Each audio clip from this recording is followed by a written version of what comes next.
నమస్కారం. తెలంగాణ రాష్ట్రానికి ఒక అదృష్టం కలగబోతోంది.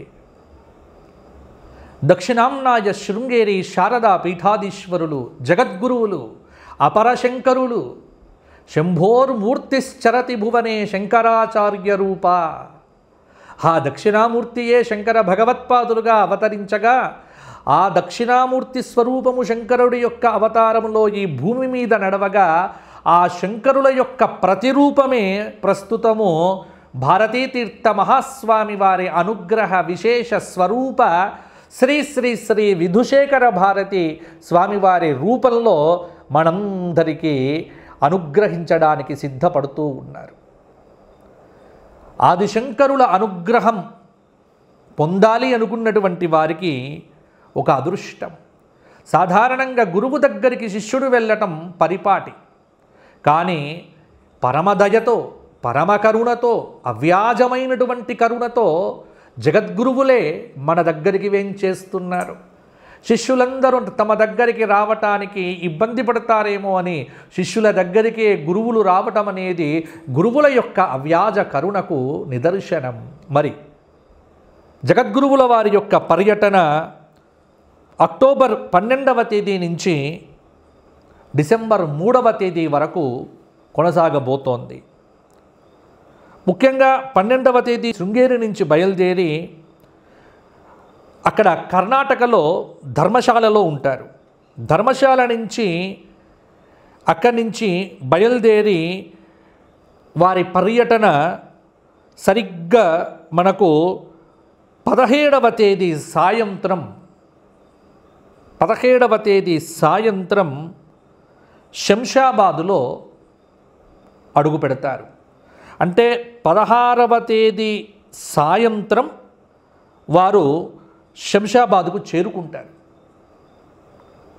17వ తేదీ ఉదయం శంషాబాద్ నుంచి వారు కొంపెల్లికి వస్తారు. కొంపెల్లిలో అద్భుతమైనటువంటి సభా కార్యక్రమం అనేటువంటిది ఏర్పాటు చేయడం జరిగింది. అక్కడి నుంచి కొంపెల్లి నుంచి బాసర బయలుదేరుతారు. అక్కడి నుంచి వారు బాసర నుంచి 20వ తేదీ వేములవాడ, అక్కడి నుంచి 20వ తేదీ రాత్రి హైదరాబాదుకు చేరుకుంటారు.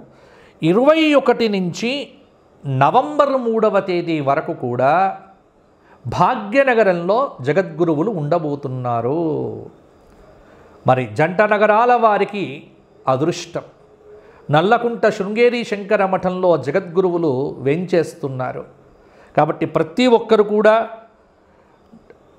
21వ తేదీ అక్టోబర్ నుండి నవంబర్ 3వ తేదీ వరకు కూడా జగద్గురువుల దర్శనము భాగ్యనగరంలో చేసుకోవచ్చు.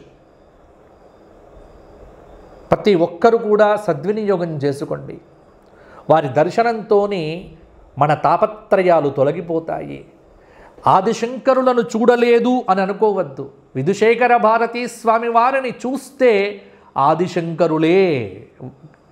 కాబట్టి మనకు ఆదిశంకర దర్శన భాగ్యాన్ని కలిగించటానికి విధుశేఖర భారతీ స్వామి వారి రూపంలో ఆదిశంకర భగవత్పాదుల వారే మనను అనుగ్రహించబోతున్నారు.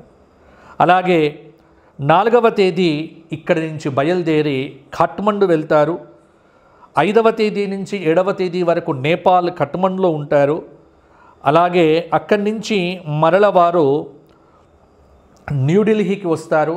ఇలా వారి పర్యటన అంతా కూడా కొనసాగుతుంది. తెలుగు రాష్ట్రాల్లో ఉన్నటువంటి పర్యటన మాత్రము ప్రతి ఒక్కరు కూడా ఎవ్వరు కూడా వదలకుండగా, అంటే మీకు 16వ తేదీ రాత్రి నుంచి సరిగ్గా 4వ తేదీ నవంబర్ వరకు తెలుగు రాష్ట్రమైన తెలంగాణలో జగద్గురువుల యొక్క పర్యటన జరగబోతోంది. అందరికీ ఆహ్వానము.